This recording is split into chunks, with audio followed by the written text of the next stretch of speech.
I've always liked Little Caesars as like the ready cheap pizza to get, but I've never really had them that accessible near there's me. not that many around, like in the nice Here, areas of yeah. the city. Like, yeah. They are probably one of the first kinds of Detroit pizza I've had ever. But, I mean, yeah, they were probably the only kind of Detroit. I mean, Domino's is technically Detroit pizza. They're technically from Detroit. Well, it's not Detroit style. Yeah. No, but but yeah, I mean, Little Caesars is the only place I've known that does like the deep squares. Yeah. Well, we're a Jets pizza podcast now. So. I still need to get the Jets and Chelsea. Chelsea, Yeah. How we forget Barclay's Pizza and Pasta. Well, I mean, like Barclays is not a Detroit style pizza place. I don't know. It's None a of us have Barclays been. style. It's a Brooklyn. It's a Barclays yeah. district style. You've never been? I've never actually been to Barclays. Oh, shame. Damn, Sting. Have you been? No. I've only walked by. Barclays. Yeah. It's Alice!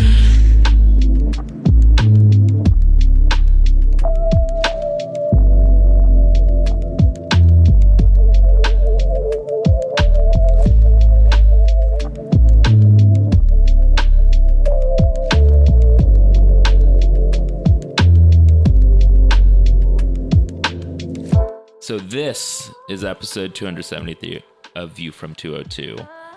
After a 1-1 draw, another draw for the New York Red Bulls, this time at home to the Vancouver Whitecaps. Another interesting little red card for the center backs of the New York Red Bulls.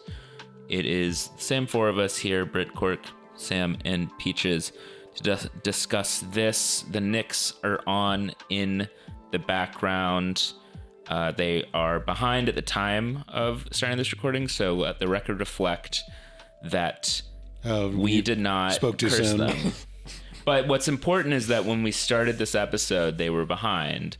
So, like, whatever happens now, it's Determinant of the episode. Right. either the Knicks win and then we're good and it's fine, or if they lose, they were already losing when we were recording, so it's fine. Longtime listeners may remember that another high-profile game that we were recording in the middle of and then ended the episode before it ended was none other than the United States national team versus Trinidad and Tobago, where we signed off at about the 60th minute mark and we're like, well, I don't know, we'll see. This is a little bit less high leverage than that. What is the principle of like measuring it, the quantum thing where you change the outcome? Is it like the Fermi principle or something? No, is it like the whatever that is? We're Uncertainty principle. doing right, we're doing the opposite of that, right? Sure. Like whatever we're doing. You're thinking of Schrodinger's cat. It's the same thing. Yeah, but like right. Yeah. Sure. The most important thing is that we started from a losing position, so it's not our fault. Or if we win, congrats to us. It is our fault. Yeah. Yes. What did you guys, I don't know, how are you guys feeling? How you feeling about the Knicks? How you feeling about the Red Bulls? Also stay tuned on this episode. Might even have a little bit of bonus movie talk at the end if you're interested in that sort of thing. But first things first, Red Bulls, Knicks, how's your week? How you doing? How you faring? 3-1, hopefully 4-1 by the end of this recording. But I'm doing okay. I had a pretty decent week. Got some sunlight. You still went to the Red Bulls game, right? Did you? Yeah, I did. Okay. Yeah. I did not. I was a little under the weather over the weekend, so decided to skip it, especially because, Andres Reyes wasn't going to be on the field. What's even the point? But yeah, I mean, I'll be honest, the fact that, there were a bunch of injuries and it seemed like it might be kind of, write-off game. Didn't exactly, seesaw it in my favor when I was deciding whether to go. But you didn't want to go to college night? oh God, I missed college You night. missed college night. Golly, I don't know if the energy felt weird at the stadium, but I can't really pin it on college night. I feel like the energy has just been weird at the stadium. Wasn't this already. one of the games that was part of like the messy package? If you bought like if you bought a ticket for the Miami game earlier this year, you got, tickets thrown in for this and another one. Yeah, I saw people online talking about that funny. in relation to the crowd, because to credit, it was a decent crowd. The crowds have looked more decent over the first few weeks of this season. How much of that is due to the tarps? The tarps seem to be doing their job pretty well. So, that's part of it, but, we'll see how much it carries on, but, that seemed to be one of the things people were citing for this game, but maybe college night was bringing them out. I don't know. Yeah. Did you sense a lot of, I guess the kids who we would see around the stadium like Fortnite dancing like 7-8 years ago are now they're wearing varsity college. sweaters from J exactly. Press. In their Well, sections. I told, Sass was grumbling about it, and I was like, I'm swinging by J Press today. I'll pick some up for you. Give you some Bulldog gear. Yeah, get you some George H.W. Commemorative merch. Alas, no. I didn't see any. I actually didn't see any college attire on at all. Didn't see any Hunter College stuff either. Shit.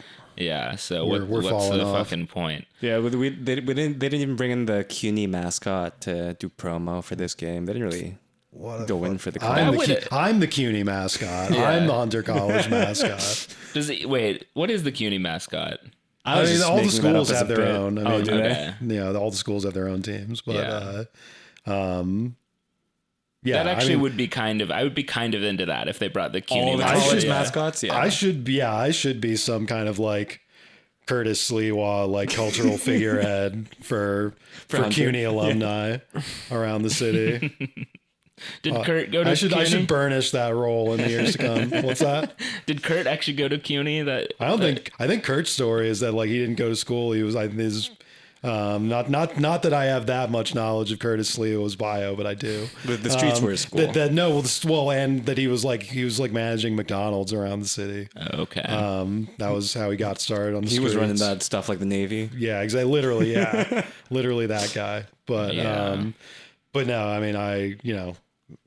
I am the cultural bridge between the New York Red Bulls and CUNY. So Yeah.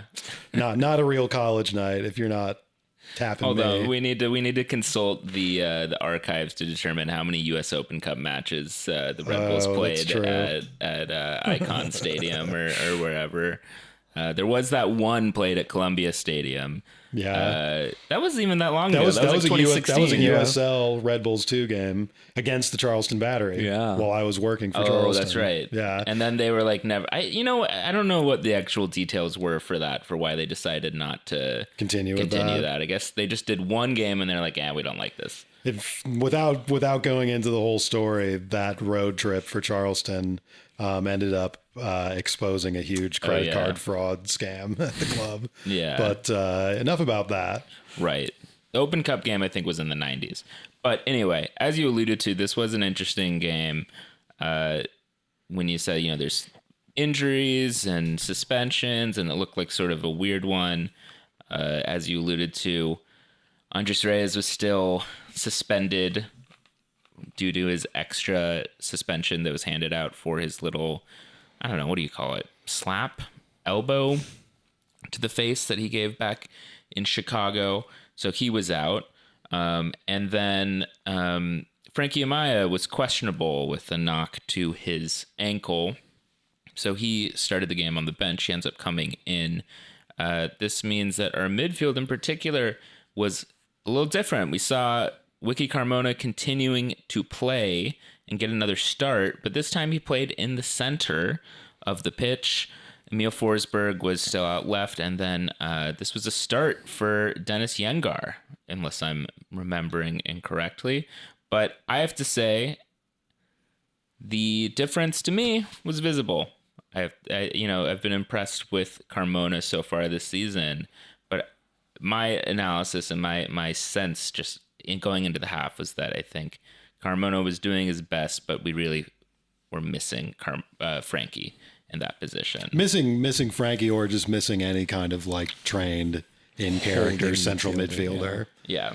It was pretty clear that, I mean, and like you said, it's kind of a paradox because Carmona really has taken some steps this season and looks like a much more kind of, dynamic, dangerous player. And it's just that his particular skill set and kind of weapons aren't really as useful in that part of the field, in that kind of role.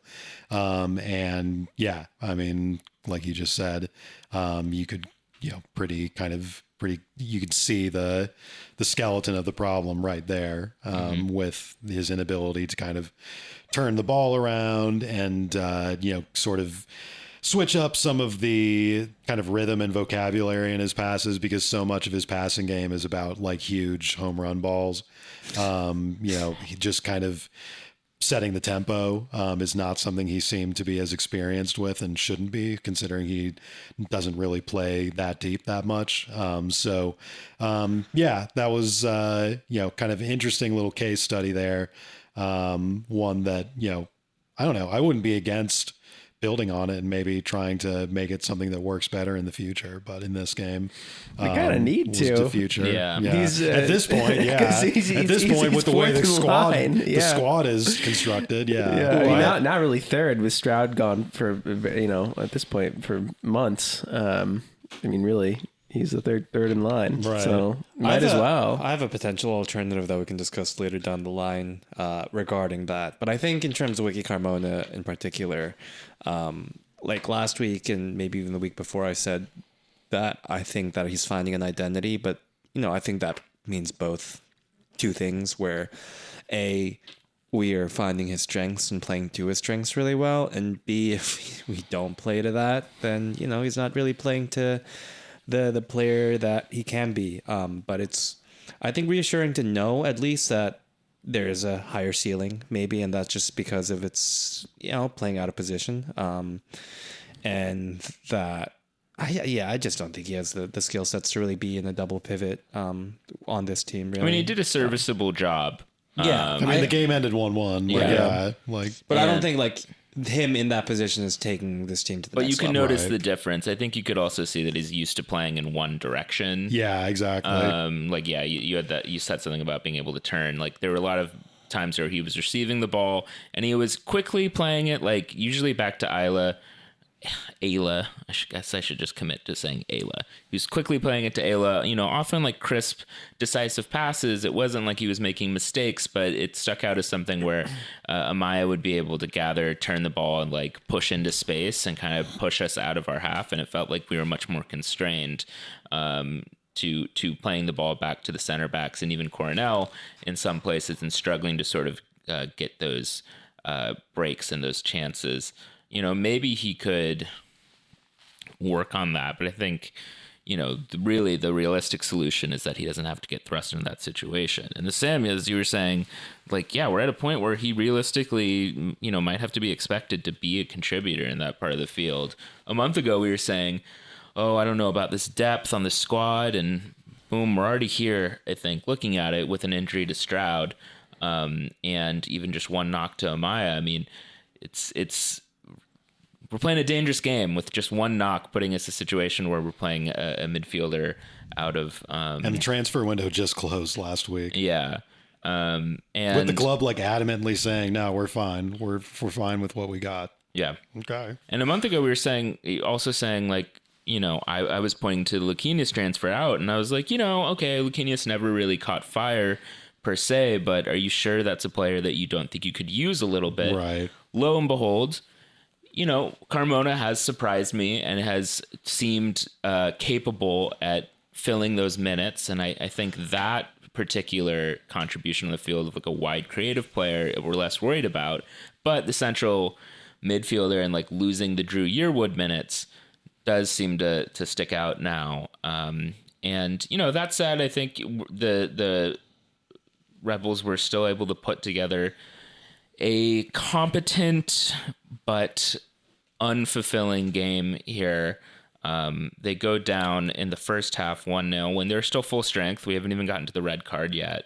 And I think it was actually from some pretty sharp play on Vancouver's part. Vancouver. You mean it wasn't just Brian White picking up the ball at the halfway line and dribbling past 8 guys by himself, like people would have you believe he does?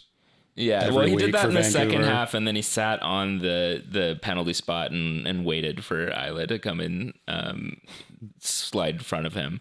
But with his hand out. yeah.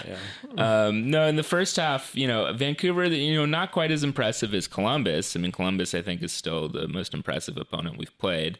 But they look like a very conventional, competent team, like that plays like, pretty intuitive passing patterns and stuff like that. And lo and behold, a striker in that system can score like 10, 15 goals a year. Yeah, and they doesn't even need to be a very good one. You could maybe even get some cast-off Red Bulls striker from 2021. Yeah. And they could score a little bit in that system. It doesn't mean that player is the greatest player of all time. No.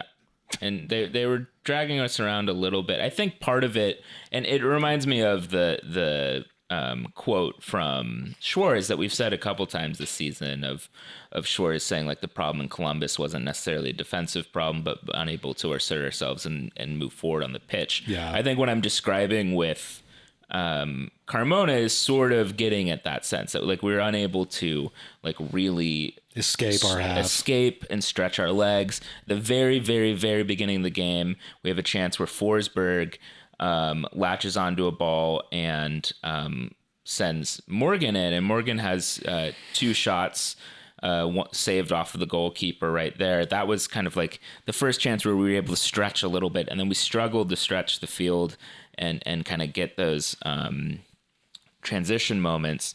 And Vancouver was able to create their chance, I think, from a really key and decisive pass. Unfortunately, it's hard to look it up after the game. The highlight package cuts off, I think, before this pass happens, as often happens with highlight packages. And that's not just for MLS, that's just soccer in general. But there was sort of a back and forth in midfield, and one of Vancouver's players, I think, was really key in springing this, where there was a ball where they could have just sort of made a tackle or just taken a step and recycled it, but they made a very abrupt like line-breaking pass as part of making that step, and that kind of springs Vancouver on the attack, and they have numbers and they're able to sort of overload us on the right side, which creates that final ball for Brian White to tap in. And I think it was a deserved goal on Vancouver's part. We were not playing terribly. And, we'll get to the red card, but 1-1 on aggregate kind of did feel like it was a sort of deserved result for this game. I don't think we had our sharpest instincts, but we're unable to really assert ourselves into the match in the way that we wanted to. And unfortunately, it's beginning to be a little bit of a pattern over the last couple matches. We still haven't lost since that Columbus game. We've only lost once on the year, but it ultimately feels like a fair result. Well, in my opinion, but what do you think? Been a lot of draws now at this point in the unbeaten run, which, mind you, I was just getting it's 6-game unbeaten run, but 4 of them have been draws. And then, when I was looking at the table at the end of this night, that just seems to be a pattern around the league. It seems to be lots, like more than half the teams in the league either have more draws than any other result or have as many draws as any other result. Just seems to be particularly high amount of parity around the league this year, or at least early on, for better or worse.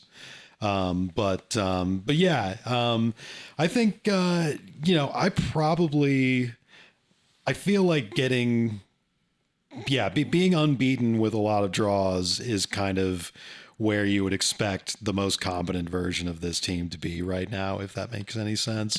I don't, I kind of feel like this is our theme with the preseason and, even with the first few weeks of, fairly decent results, that this team still has a decent amount of work to do. This is far from a finished product.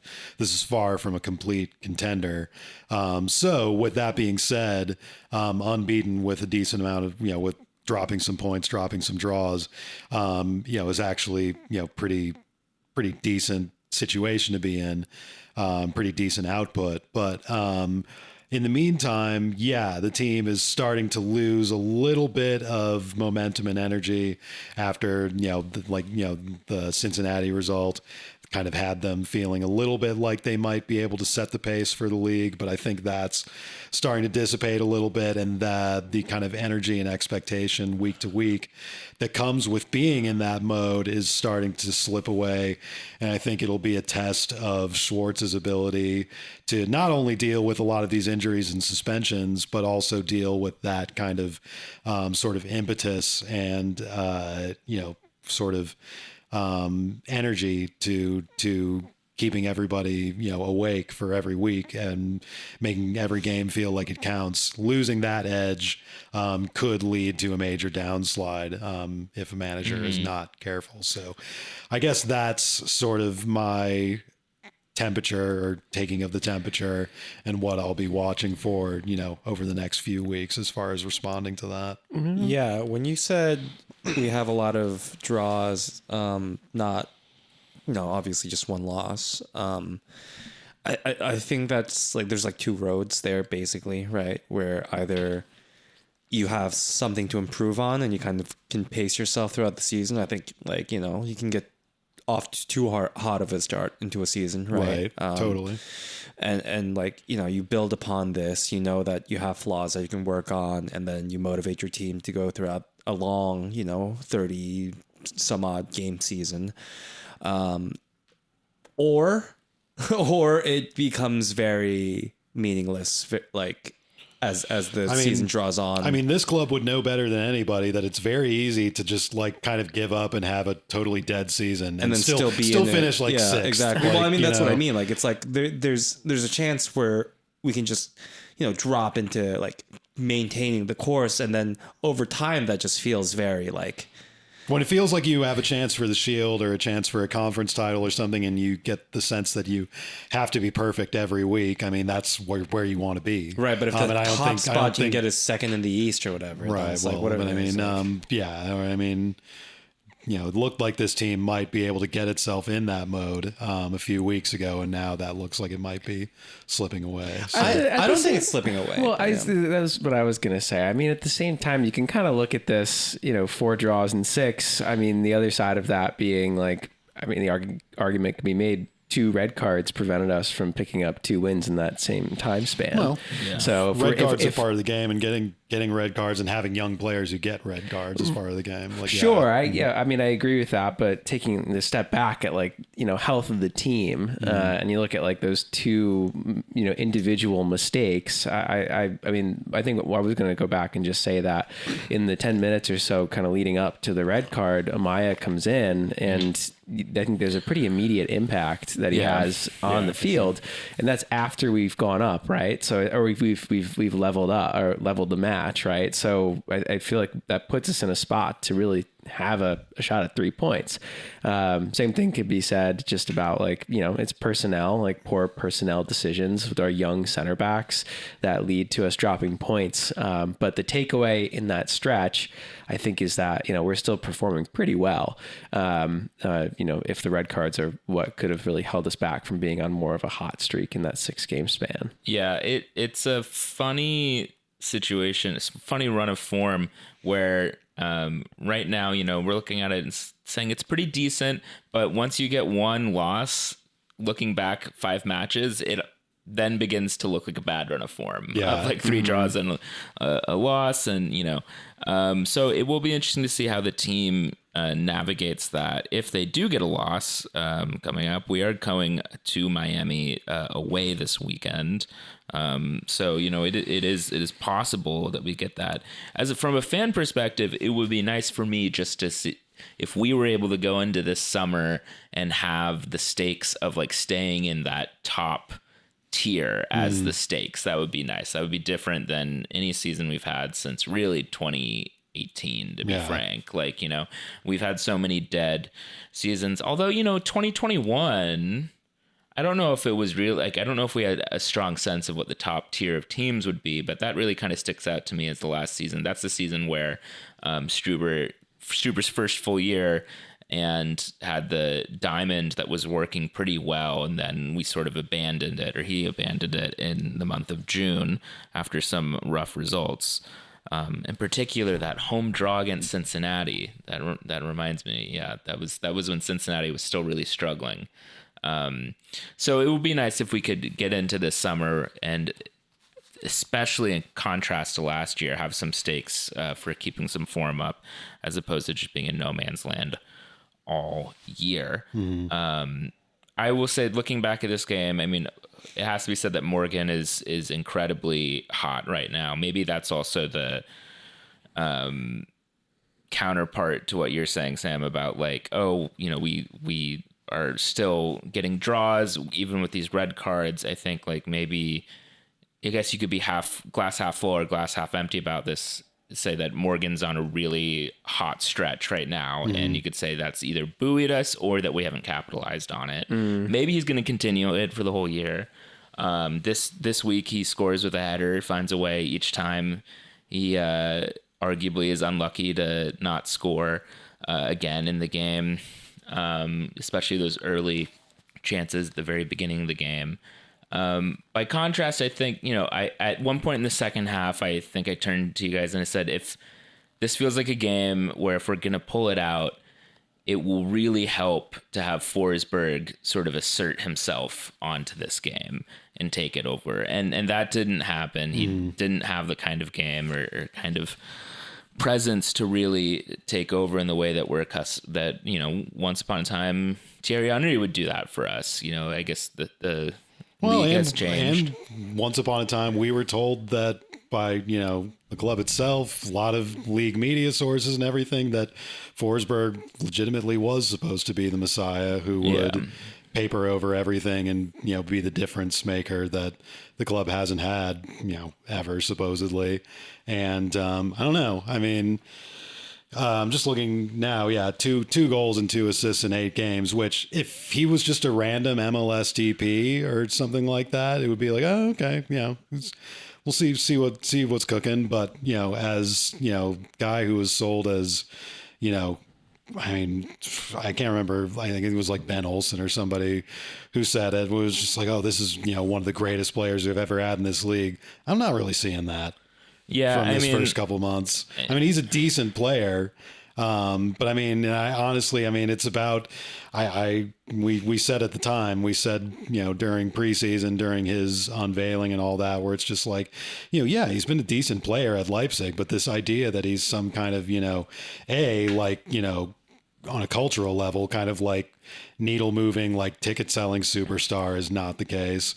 And B, that he's some kind of like, even the idea that he's some sort of like, you know, transcendent, you know, technical force is not really even the case. I mean, he's been a decent player at Leipzig for, you know, a decent amount of time, but it's not like Leipzig's accomplished much. And he's scored, you know, like 5-10 goals, 5-10 assists a season. It's not like he's dominating every single game. And, you know, that's pretty much what we're seeing here. And it's not necessarily what, or this, I should say, this team needed more than that in this offseason, based how this offseason was sold. So, yeah, we'll see. It kind of feels like to me... He's not getting any younger either.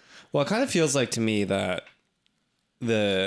we're not really playing through him that much, or like we're not really designing. And I think maybe I think it would be a mistake to play through him. No, exactly. Yeah, I agree. And that, you know, he doesn't necessarily need to look good, right? Because of that. But at the same time, I don't know, maybe other teams need to rely on that player a little bit more. And we're just not set up in that kind of way. That's true. Yeah, I mean, like, I think to me, he's just contributed to about as much as I want him or like needed him to. Right. No, I mean, exactly, if you had asked me for my, like, you know, completely like cold-blooded like prediction of what he would accomplish in this team, just within context, I would have probably said about the production that he's been at right now.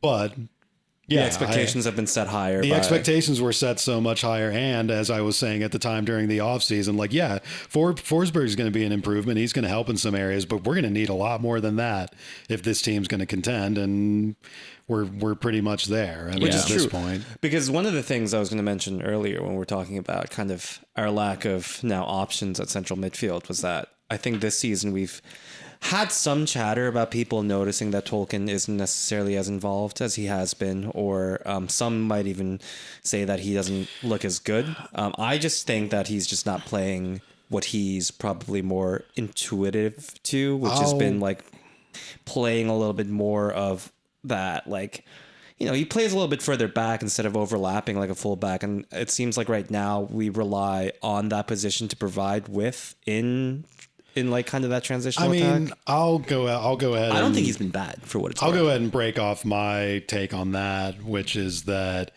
I think people have said Tolkien's a good player. He's a nice, nifty, neat passer, quick, pretty tenacious on defense and stuff like that. But people have been building that up and his whole persona up into being a little bit more than it actually is the last couple of years, both because, like I said, he's a charismatic guy, gets a lot of attention, fans like him, all that kind of stuff. That's fine and good. But it was also a fact that like the team has been kind of shitty the last couple of years, and there's been kind of a lack of anything to point to as like something good. Mm-hmm. Well, and lack of like, positive stories to tell and stuff like that. So people are really reaching for stuff, and one of them is like, oh, John Tolkien, isn't he good? Shouldn't he go to Europe? And it's just like, I think it's kind of gone a little overboard, and it's like, he hasn't really been that great, these last couple of years. And now he's still just being, kind of an average to above average MLS fullback. And, now it looks disappointing now that he's part of a good team and now that he's had a reputation built up for a couple of years. I think we're still seeing the same John Tolkien we always have, which, like I said, I mean, nice little sturdy fullback, nifty passer, can't really cross it, can't really dribble it.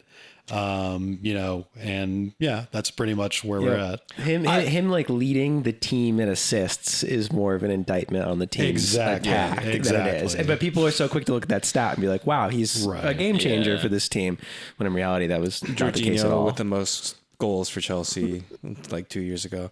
But I think there's some more nuance to the Tolkien situation, because I do think that he's improved this season. I think that he's added a lot to his game that he hasn't really had before, in terms of like what? His willingness to be a little bit more aggressive, I think, in that width and like going forward. He's doing that. He's maybe not doing that really, really well at there's no end product. Yeah, it's not there yet, but I think he's like getting to it more. I think he's being coached into more dangerous positions like that.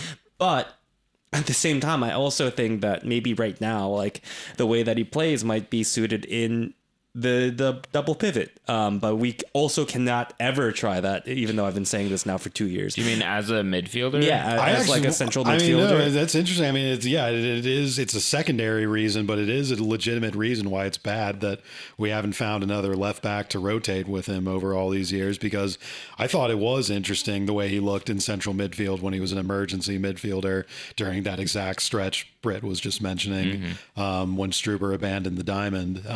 Like the last game Struber played with the Diamond was when Tolkien was one of the players in it, and he looked pretty solid. Right, and I think so. I think maybe when Tolkien gets older, he probably does play some central midfield. Yeah, but for now, but I think like we can't even try that, right? Because we don't really have.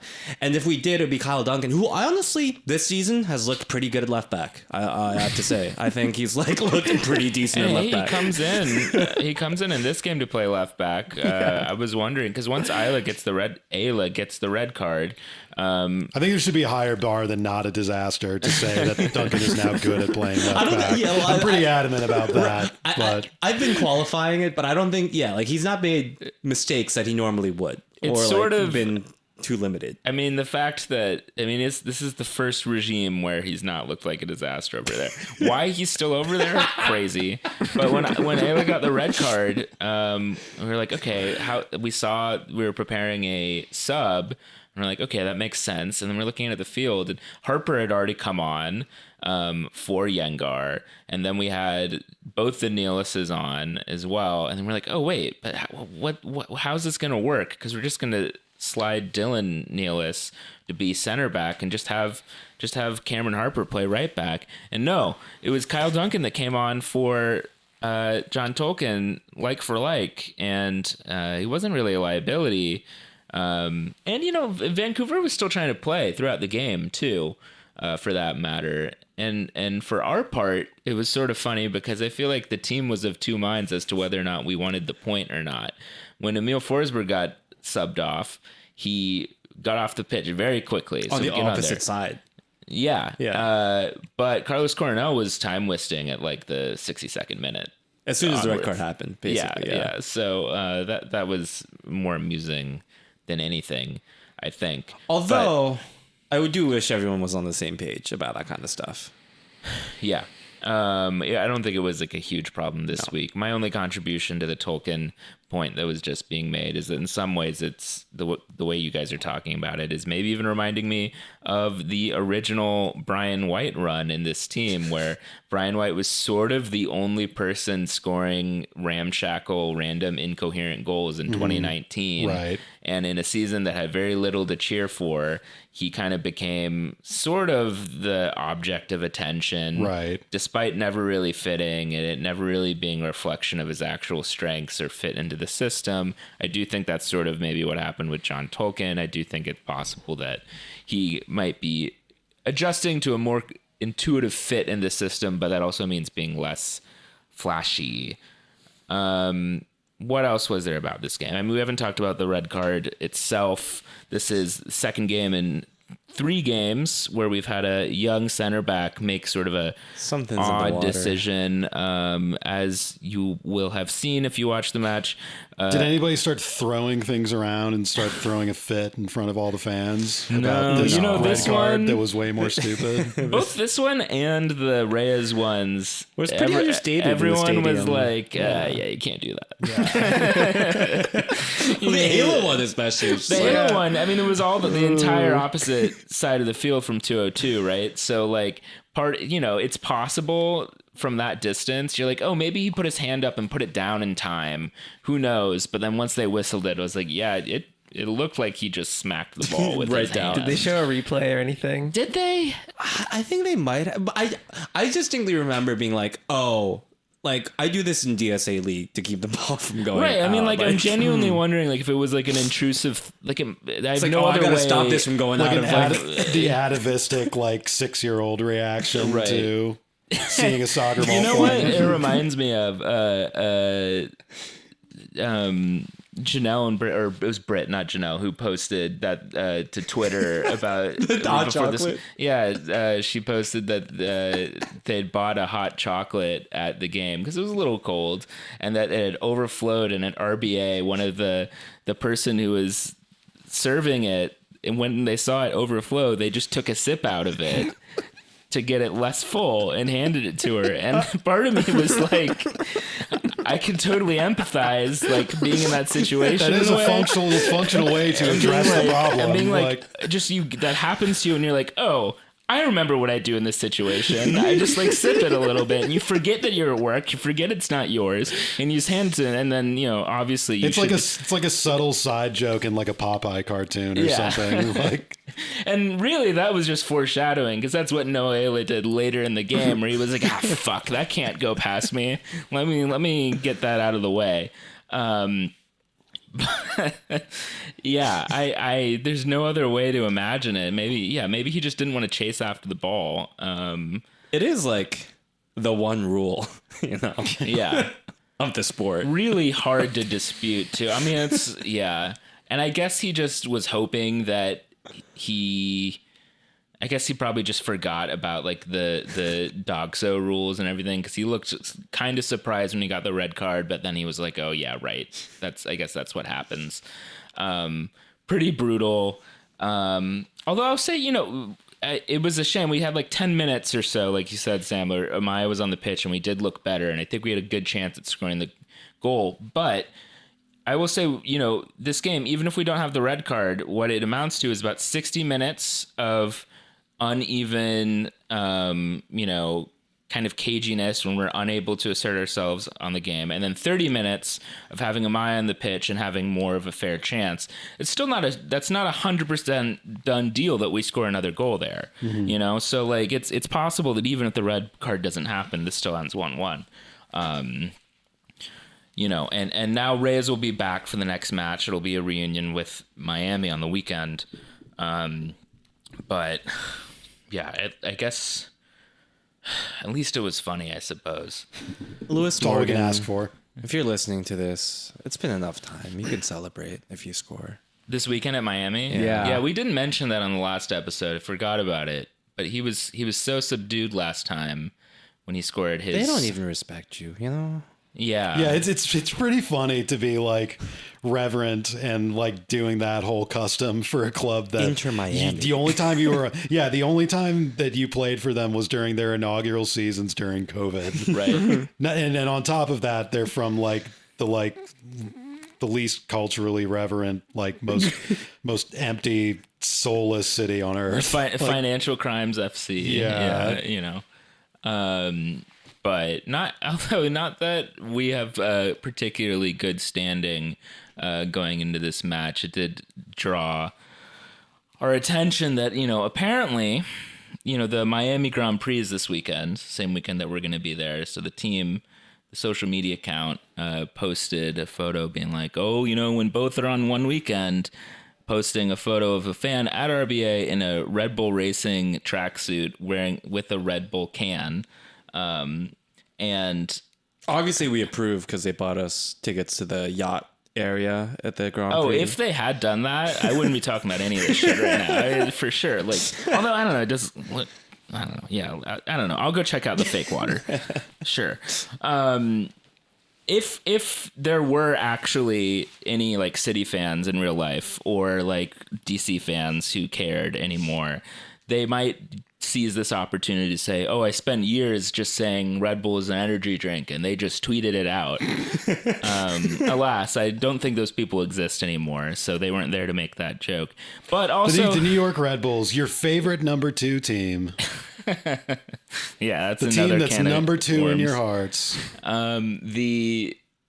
Not particularly good timing for associating yourself with Red Bull Racing right now, as anyone following F1 knows that they're essentially their GM and manager is like under a huge scandal for like being a sex pest, and like people are quitting, people are threatening to leave. Like, it's generally a disaster. Like, no one can agree on who has the power to fire someone. There's like rumors of employees like leaking things to Their the star press. athlete has an funny. option to just leave apparently without telling anybody. You Really? know? It's funny how the New York Red Bulls can be like in last place, years of bad form, racism scandal, and it takes fucking forever for any coach or GM to lose his job.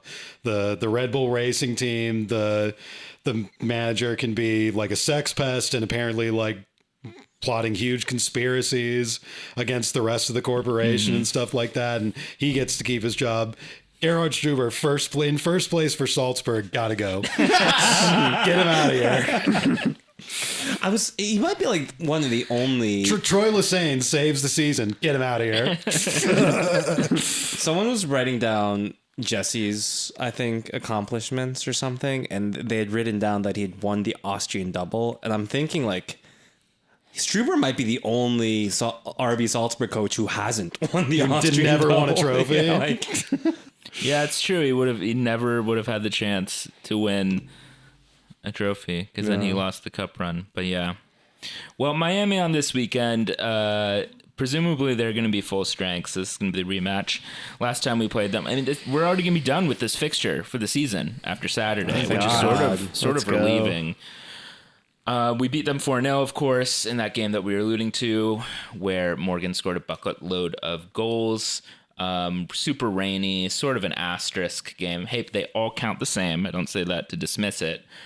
This will be an opportunity for us to square up against more of their fully fit side. Luis Suarez did play against us last time, as did Jordi Alba. Was Busquets there? Yeah. Okay, Yeah. so, it's still a decent chunk of people, but the man himself, Messi, It legit might be did there. seem like they just were not interested in giving a full effort if Messi wasn't Playing on the without field Messi. in that last game. Yeah. So taking their cues from the league. Messi Yeah. brings the best ball to play with. when he comes. Something like that. An away game, I'll maybe repeat something I said the last time we played them. I think here my main desire, my main wish is that our players don't go in there and act just totally reverent and doe-eyed in front of the whole thing. You saw what Caleb Porter said Remind me, I don't. No. at New England, that anyone who is fawning over Messi will not play. That's Well, good. Yeah. Yeah, That's cool, but let's also not. it's also Let's Caleb also not Porter. give credit to the last place New England Revolution. God, I for forgot he was there. Giving a sassy press conference comment, but Well, I mean, that he probably didn't actually mean. I at least it's Caleb Porter. If Brad Friedel was saying stuff like that, you know how I'd feel. Well, I think it has potential to be an invigorating match. The last time we faced a top of the table or near top of the table opponent away from home was the Cincinnati game. We came away 2-1 winners. So even though I think we've been elaborating on some weaknesses of the squad and how the squad has more to do, I don't feel pessimistic about the outcome for this match on Saturday, especially and maybe only if Frankie Amaya can start, I think, is maybe my provision here. I think if we have a situation where Wiki Carmona, no fault of his own, is put into a situation where he's expected to be playing like Frankie Amaya does, I don't think that realistically will lead to a good chance against a Miami away from home. But what do you guys think? I mean, most of our squad's back now, right? Except for Peter Stroud. Yeah, I guess we still don't have a prognosis on him, do we? But it's going to be a while, I suppose. Yeah. I mean, are they going to hold up his jersey? Did they do that? They might as well for some of the other guys they've I know, done it right? for. I mean, it makes no sense, but Right. whatever. Now you're in a situation where every time you don't, it's like It's like, why not conspicuous. for him? Yeah. But well, I'm looking forward to it I hope I hope we beat the baddies. as always. Right. It'd be a real statement to get 4 points from them on the year. But yeah, maybe on the subject of adoration and Stardom and and charisma. everything, we can close out this episode with a brief discussion of a nice little footy movie. Well, not really a footy movie, but a movie involving soccer that Cork and I saw last week. View from 202 goes to the movies. Yeah, exactly. View from 202 and us. That's right. This week's film is a Ken Loach comedy, 2009, Looking for Eric. This is, I must admit, the first Ken Loach film I've seen, which may be embarrassing. So it's sort of a funny film to jump into his filmography, as Ken Loach is the, aged, respected, left-wing British social commentarian who's made a bunch of movies over his years. Film Forum right now here in town is doing a festival of all of his movies, including what is announced to be his final film, The Old Oak, which I think was released earlier this year or maybe a year ago. The film that we saw was Looking for Eric, a 2009 comedy featuring none other than former Manchester United striker Eric Cantona. This was an interesting movie. I'm glad we saw it in the theaters. I think it was helpful for me to see it sort of presented in that context as part of a director's work. I think it presented a lot of interesting things. It was also helpful that we got a nice little introduction from a director whose name I unfortunately don't have in front of me. They gave us a little information about how this movie came to be and a little bit of a comment from Ken Loach himself. But this was a fascinating movie that I think ended up being one of my favorite things, an accidental period piece. It was very much a snapshot of a particular time, which is about the year 2008. It ended up having a little bit to say about sort of modern soccer, if you will, and even a subject I know close to Cork's heart, FC United of Manchester.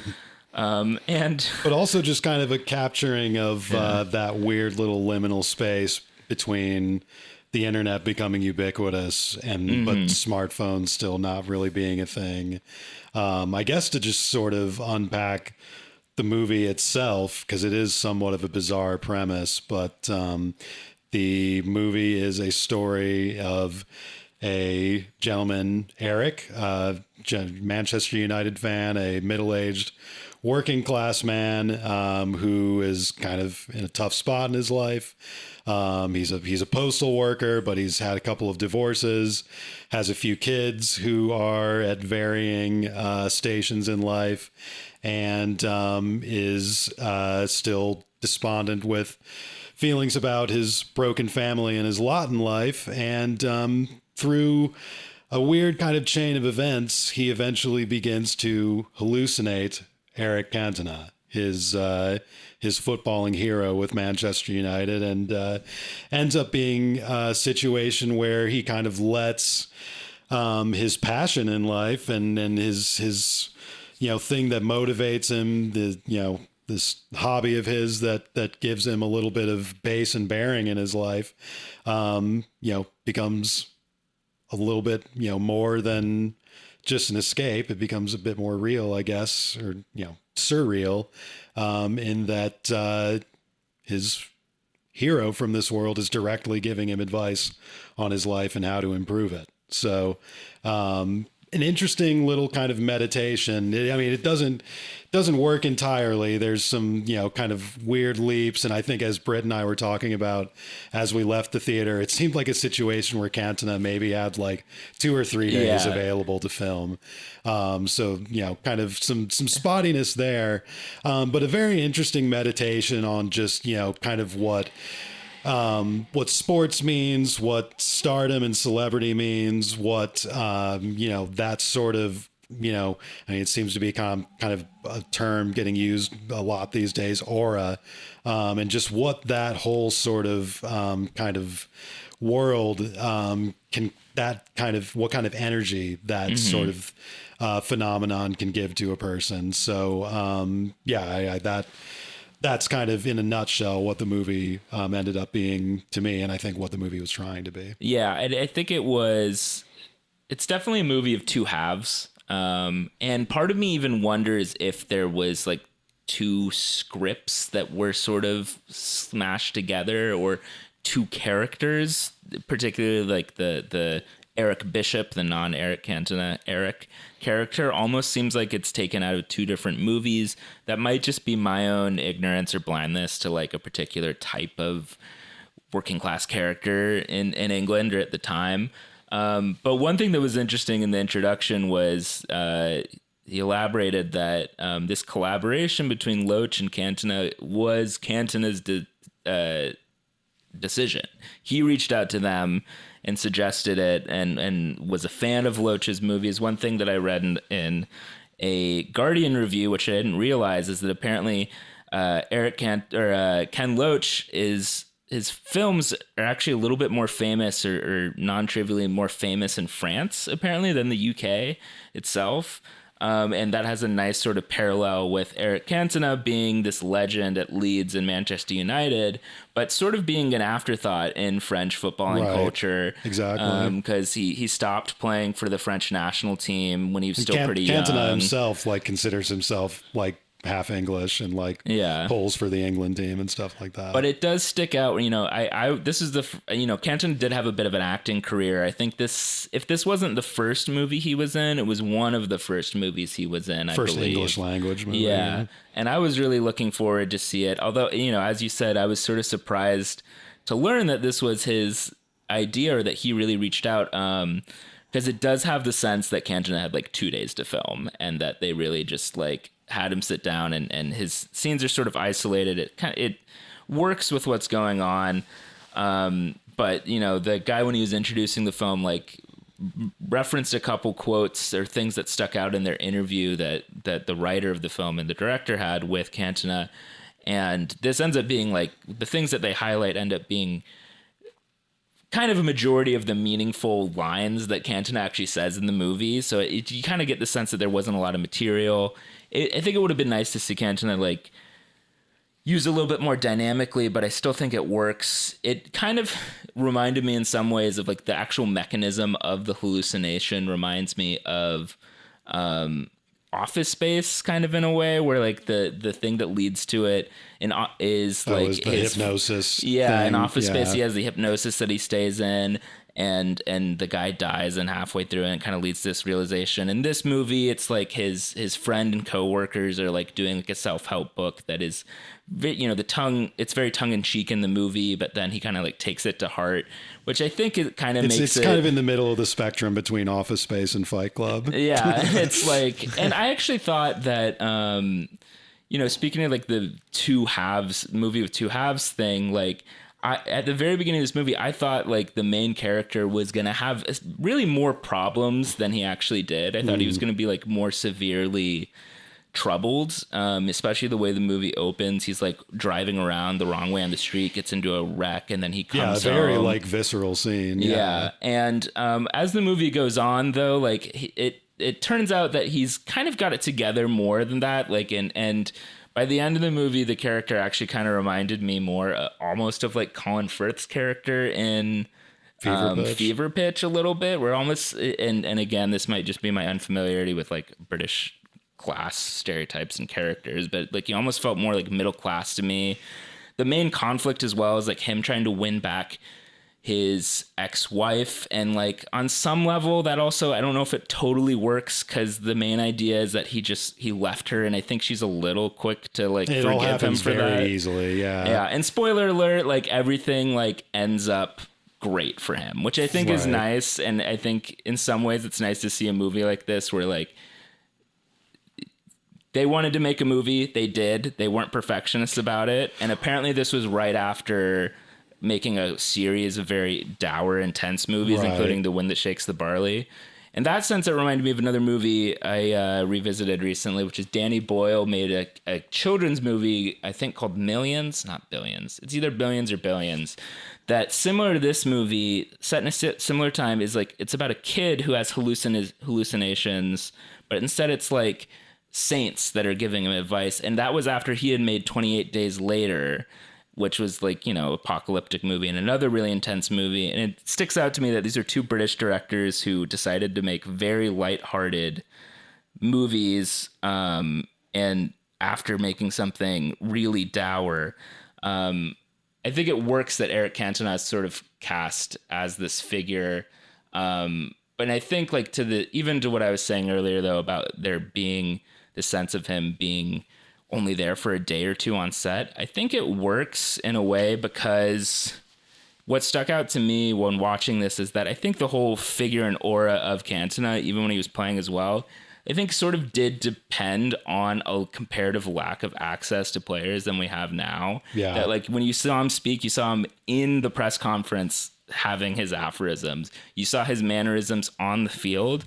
And it stuck out to me that it's very different to how we interact with players now. Totally. Where we are overexposed to players. Yeah, right exactly. now. And players know that they're being watched, and players are trained, and players, know that there's a dance and like a conscious, like it's part of their job to like, react to all that and have a certain script you follow. So yeah, definitely.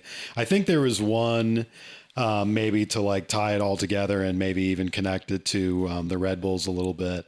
I think there was a scene that, stuck out to the two of us that we kind of got to talking to pretty quickly after the movie, which was, and as Britt alluded to, kind of introducing it, there was a scene involving FC United of Manchester, which, if you're not familiar with it, Manchester United were bought by the Glazer family, the American real estate family, in the 2000s in a very controversial takeover.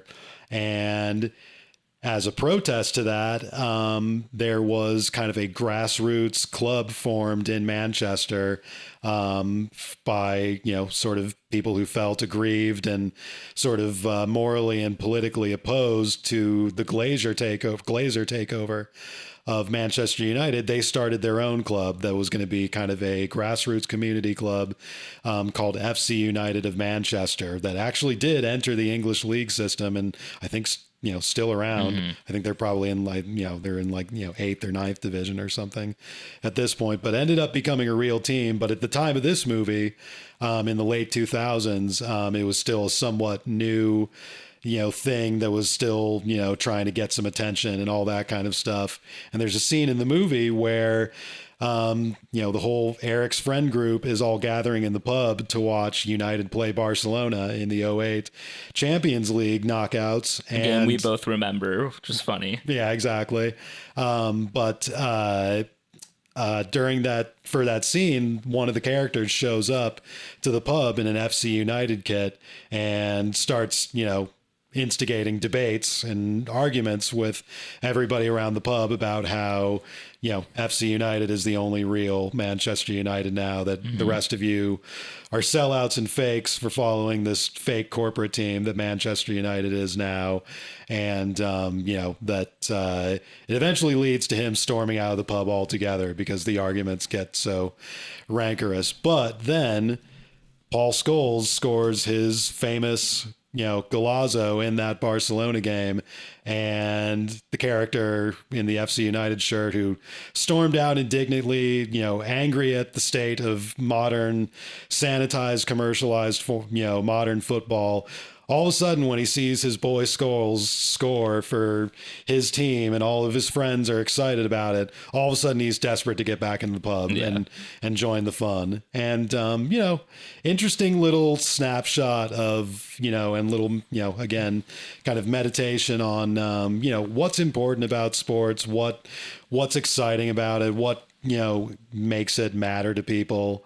And, part of it is that, I feel like this is something that happens or a debate or a kind of issue that comes up pretty often in American soccer, where the idea that, we have to make sure that, we make room for, community clubs, or we have to have, make sure, the big clubs are still, that are have the right political stances, or, aren't selling energy drinks, or, have the right owners and all that kind of stuff. And at the end of the day, what really matters is, kind of the players and the goals and the games and the community and the community and your friends and stuff like that. It's not all of the, kind of, all the bells and whistles of it. Or you can't force it. Yeah, exactly. Where we kind of get lost in the modern way of viewing sports. I enjoyed that scene a lot. I think it could have easily been sort of cringe-inducing, and I was really relieved that it wasn't, that I was interesting. It was also interesting to read in this Guardian piece that apparently Ken Loach himself, to the extent that he's seen doing footballing things before he did this movie, is that he goes to his tiny Bath City club in the 6th division. So he's he has some sympathies to that. One correction, I did when he storms back into the pub, it is when his friends fake that he scores a goal. So they're playing a prank on him, but the film is doing a little bit of foreshadowing by showing Scholes, for sure. Yeah. So it's a bit of a thing, but I think it's important as well, because I feel like my take on it was that, to maybe make it a little too deep, my read of that is Loach is sort of acknowledging here that pushing back on the temptation of abstentionism, of like, you know, that you're going to withdraw into the woods and start something new, and acknowledging that the terrain that we all live on is the battleground that we're on. Like, this is what we're fighting over. You know, Manchester United is the club that you're fighting over, and that's where the soul is. You can try to start something new, but that's something different, you know, that is materially something different. And I think that was well informed as well by the fact that, like, the dialogue of that scene was not like high-minded, like platonic ideals of the argument back and forth with each other. Like his friends were sort of just like calling him a wanker, you know, like, and it worked. Like, I think it was more effective than not. But that's not to say this film is incredibly earnest, if nothing else. It, which I think makes the scene particularly interesting. The final scene is really, or the culmination is really like this, you know, very sentimental thing about like the power of like, honestly, friendship, and like, you know, all the away supporters get together and do this final thing that's very dramatic. And you know, in that sense, it's a easy watch and sort of a feel good movie. And I think, you know, the fact that it's got that setting of being like right before smartphones and everything take over really makes it interesting. It's also refreshing to see a depiction of like corporate takeover of the sport before Man City is even really a thing. Yeah, that's true. I hadn't even thought about that. Yeah. But I would recommend it to watch. But I will warn that if you watch it, you know, the run at Film Forum is over. It only played twice. I would warn that, you know, if you throw this on TV, I have no idea if you can stream or anything, but if you throw it on TV after work, like, I think it will very easily perhaps just like pass you by. You know, especially if like you fall to temptation like I do sometimes, and you end up looking at your phone, you might just go, oh, what was the big deal? That was sort of just like a feel good movie that didn't really stick with me at all. But, you know, if you're in the mood to sort of like sit down and really soak something in and like kind of notice funny little things, and like we're talking about of the accidental period piece sort of aspect of it, I think it's a funny way to reflect on soccer culture in the last 20 to 30 years and how it's changed. So I recommend giving it a shot. And I second the singling out of that pub scene, because I do feel like in so many ways on this podcast every week we are sort of the guy who's rushing back in. Totally. Yeah. After hearing the goal is scored. Yeah. I went to the wrong screening, I think. I was wondering why you guys weren't talking about the Twinks and Zendaya and the tennis. Oh, yeah. Yeah. Don't worry, there was plenty of that too. Oh, okay. Sure. Eric Cantona had the threesome with Zendaya. The two Erics. Yeah, exactly. Yeah. I can't wait for your debut feature film, Looking for Todd. No, it's Finding Todd, I found. Now that's something I would pay to see. Inshallah, they find him. Well, till then. It's Alex!